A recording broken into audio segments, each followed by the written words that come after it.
Bonjour à tous, bienvenue dans cet épisode hors série de Projetez-vous dédié à la communauté des néo-leaders. On va apporter pour toi et on l'a pensé pour toi tout ce qui est en rapport avec le leadership d'aujourd'hui. Ici, on plonge au cœur des défis, des stratégies et ce sera co-animé avec Fawzi Malak, mon cofondateur de Néo-leaders. Oui, bonjour Mervette et bonjour à tous les auditeurs. C'est toujours un plaisir renouvelé en fait de parler autour des thématiques du leadership. Alors abonne-toi, rejoins-nous sur la plateforme préférée. Nous enregistrons en studio, donc tu peux nous voir aussi sur YouTube pour avoir une meilleure expérience. Pour en savoir plus et accéder à toutes nos ressources, inscris-toi à la communauté des néo-leaders. Et maintenant, suite à l'épisode du jour. Let's go! Bonjour à toutes et à tous, bienvenue dans ce nouvel épisode de Projetez-vous spécial Néo-leaders, co-animé avec Fawzi Malak. Bonjour Fawzi. Bonjour Mervette. C'est un plaisir de te retrouver donc, dans ce studio qui s'appelle Orange is the New Black pour parler aujourd'hui, vous donner à toi, néo-leaders, à tous ceux qui nous écoutez, une méthode pour avoir une communication impactante. C'est une méthode que Fawzi a écrite, a pensée et que nous t'avons envoyée dans une des néo-letters. Donc, pas de panique si tu n'as pas reçu la néo-letter parce que tu n'étais pas encore avec nous. On l'a aussi mise dans notre guide e-book qui est sorti récemment. Donc, on te met les liens dans l'épisode. Il s'agit de la méthode des 3 V. Alors, Fawzi, est-ce que tu peux déjà nous dire comment t'es venue cette idée de méthode des 3 V et quel est son impact et pourquoi? Alors, on l'a développé au sein de Starter Unit, dont je suis le dirigeant, et en fait qu'on accompagnait en fait nos clients. Forcément, venait le moment où il fallait partager donc leurs valeurs. Donc, il fallait donc une structuration en fait et une livraison en fait de ce message. Et pour cela, il fallait passer par 3 étapes principales qui étaient les 3 V, dont la première, c'est les valeurs. Donc, il fallait, lorsqu'on accompagnait en fait nos clients, il fallait identifier ces valeurs. Alors, ça peut paraître un petit peu abstrait, mais il y a des auteurs qui ont écrit vraiment des choses très intéressantes pour identifier les valeurs, savoir en fait comment en fait le fait de les identifier peut nous permettre de développer notre propre potentiel, de le connaître déjà, et puis ensuite de transformer ces valeurs en messages. Mais ça, c'est après il y a les autres V. Je te laisse développer le deuxième puisque tu connais bien maintenant. Exactement. Le deuxième, il s'agit donc après, à partir de ces valeurs, de développer la vision, qui est une sorte un petit peu de direction dans laquelle le leader veut aller et il va justement imaginer cette vision qui va être claire avec des objectifs clairs qui répondent d'ailleurs, qui sont smart, parce que ça ne va pas être juste un rêve, cette vision. Nous, on veut que cette vision soit le plus réaliste possible, mais que ce soit une vision assez ambitieuse. Et donc, c'est là où il va développer, donc, en se reposant sur ce socle des valeurs, cette vision qui est ambitieuse, qui va lui correspondre, qui va être authentique et auquel on va pouvoir adhérer. Donc, le deuxième V, c'est bien sûr le V de la vision. Donc, après, le V des valeurs. Et puis, pour le troisième V... le troisième V, c'est le vecteur. Alors déjà, vision, c'est une vision que tu vas faire de façon cohérente avec les valeurs. Donc, c'est important de le dire. Les valeurs, c'est la direction. La vision, en fait, c'est ce que tu imagines en fait faire à travers en fait ce que tu vas communiquer. Et le vecteur, donc qui est le troisième V, c'est le message en soi. C'est-à-dire comment tu vas véhiculer en fait ce que tu as à dire grâce au message. Et comment tu vas le véhiculer, c'est-à-dire de quelle manière, comment tu vas le communiquer, de quelle façon, de façon synchrone, asynchrone, etc. Ça, on va le voir juste après. Mais justement, important. Finalement, on penserait que c'est les 2 premiers V qui sont importants parce que c'est sur cette base que va se construire tout projet, mais je pense justement que le V de vecteur est le plus important parce que ta vision et tes valeurs, si elles restent que pour toi, tu vas pas pouvoir aller loin. Alors, il te faut absolument ce vecteur et pour cela, il faut justement développer tes compétences de communication. Donc, est-ce que tu peux nous en dire un peu plus? Les compétences de communication passent déjà par l'écoute, parce que tu peux pas, en fait, développer une vision si tu n'es pas connecté déjà avec ton environnement. Et donc, tu peux rien communiquer, puisque de toute façon, si tu n'as pas de vision, on va dire, cohérente avec ton environnement, tu vas pas avoir de vrais messages, forcément, à communiquer. Et donc, avant même de communiquer, il faut savoir écouter. Donc ça, c'est important. Merci. Donc, c'est important. Et puis après, c'est comment est-ce qu'on se partage ce message? Donc, tu nous as dit, il faut savoir écouter. Et donc, ça, c'est la base de la communication. La base, oui. Écoute active, on en parle, on en reparle. C'est important. Et puis après, avoir écouté, avoir déterminé justement... en fait, il faut déjà, en effet, il faut s'écouter déjà. Écouter en fait ses valeurs, écouter son environnement, donc pour avoir une vision qui est connectée à la réalité. Et ensuite, une fois qu'on s'est écouté, qu'on a écouté en fait autour de soi, on peut justement prendre la parole et essayer de formaliser son message. Alors ça peut passer par la formalisation spontanée, c'est-à-dire qu'on va tester notre message à travers un pitch, c'est ce qu'on fait en fait dans nos accompagnements, en tout cas, et puis grâce à nos partenaires aussi. Donc le pitch, c'est un exercice en fait qui est très intéressant, parce que quand on ne sait pas comment en fait quoi dire et comment le dire, il faut y aller, il faut se jeter dans le bain et il faut tester en fait un pitch. Un pitch, c'est quoi? C'est résumé en quelques minutes, voire moins des fois, en fait, ce qu'on a envie en fait de véhiculer comme message. Donc ça peut être bien sûr la valeur que l'on partage en fait à travers nos produits, à travers nos services, ou par exemple nous ce qu'on fait à travers les néo-leaders, le message il est clair, c'est permettre aux dirigeants managers de devenir les leaders de demain, les leaders 3.0.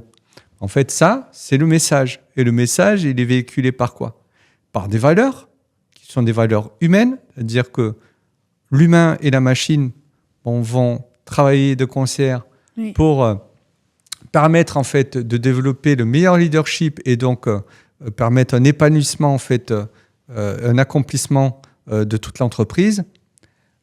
La vision, elle est claire. La vision, c'est de créer une communauté qui va transformer, on l'espère, en profondeur la vision du management et du leadership en France et au-delà.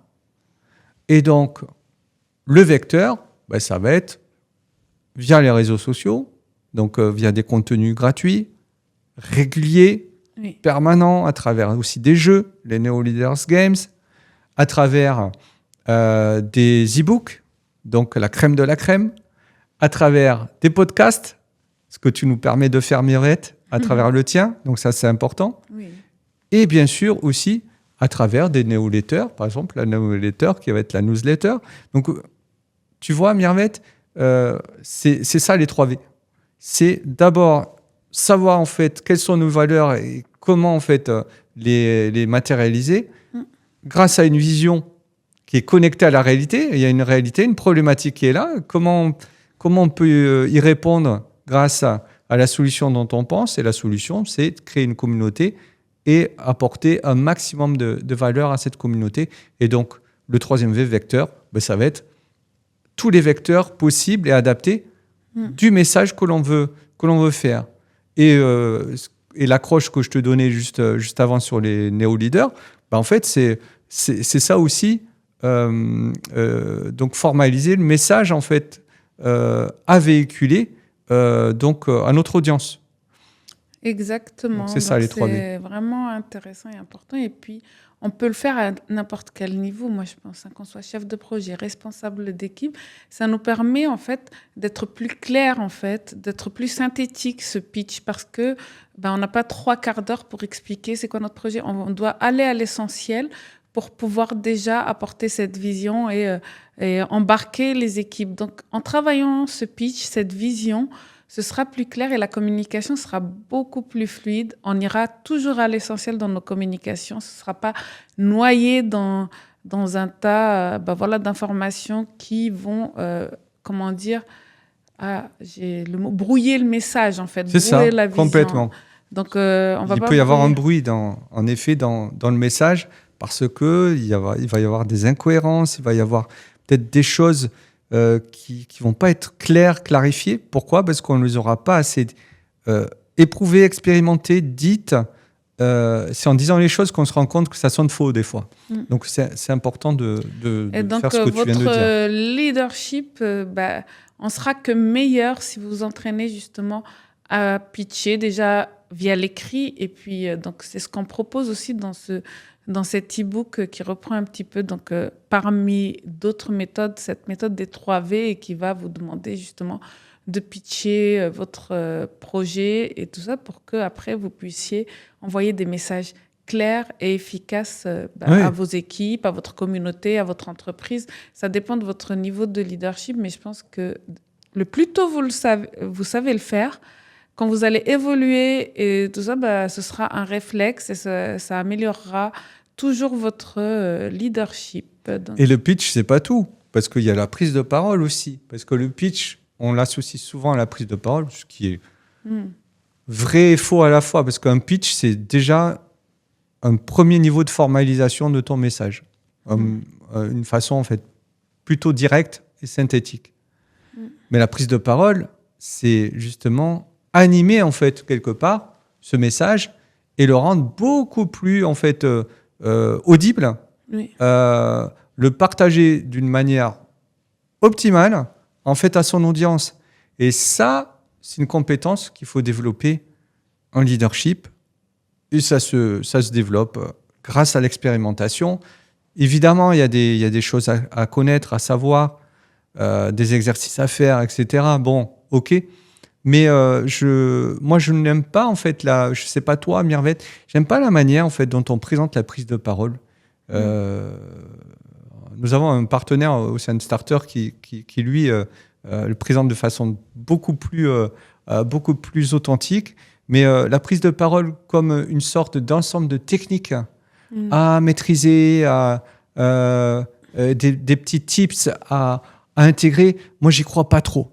Moi, je crois plutôt à des exercices à faire, à de l'expérimentation, à essayer d'écouter, en fait, si ce qu'on dit, en fait, sonne juste ou sonne faux. Demander à d'autres personnes de nous écouter pour savoir et avoir des feedbacks intéressants pour savoir si ce qu'on dit, en fait, c'est quelque chose qui va être reçu, positivement ou pas d'ailleurs, mais reçu au moins compris. Donc ça, c'est important. D'ailleurs, on vous sollicitera pour avoir vos feedbacks des épisodes Néo-Leader jusque-là. Et donc, quand vous avez commencé à bien stabiliser ce système, donc on parle toujours de système de 3V, mais même pour la communication, ce système, il y a des manières de l'optimiser, de l'automatiser. Et donc, je voulais juste aborder rapidement ce point-là avec toi, Fawzi. Avec l'intelligence artificielle aujourd'hui, on ne peut pas passer à côté de cette optimisation du message. Est-ce que tu peux donner quelques billes? Bien sûr, on les retrouvera un peu mieux expliquées dans le guide. Alors déjà, avant d'optimiser, il faut partager. Donc, c'est ce qu'on vient de dire. Et pour partager, c'est pas parce que tu es bonne ou bon en prise de parole que tu vas savoir partager. En effet, tu peux avoir travaillé ton discours, mais il faut l'expérimenter, le partager. Et donc ça, il faut vraiment trouver... Il y a des outils comme le Toastmaster, je ne sais pas si tu connais, c'est un réseau en fait, où tu peux aller tester en fait, tes messages, voir en fait, si tu peux l'améliorer, tout ça. Donc ça, c'est important de le partager. Mais il faut l'optimiser après. Et donc l'optimiser, ça peut être aussi peut-être avant même de le tester en fait en vrai, déjà savoir si le message qu'on pense donner, on peut le structurer mieux. On peut y apporter peut-être une dimension auquel on n'avait pas pensé. Et c'est vrai que pour cela, l'IA, en tout cas les outils LLM d'IA, le permettent, c'est-à-dire l'IA générative, le permet.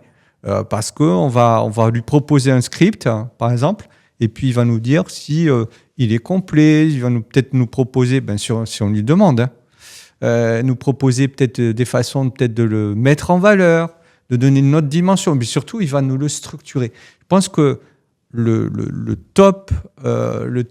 top fonctionnalité de l'IA générative, de l'IA comme Chat GPT ou autre, c'est nous permettre de structurer notre message et de le rendre beaucoup plus en fait audible et digérable.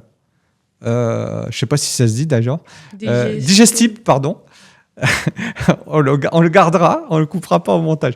C'est ça Non, je ne sais pas si on dit. Ouais. Bon, bref, le rendre plus digeste. Voilà, merci. On a trouvé le mot. Voilà, super. Donc ça, c'est une équipe qui gagne. Donc le rendre beaucoup plus digeste pour l'audience pour laquelle on parle. Évidemment, tout dépend de l'audience.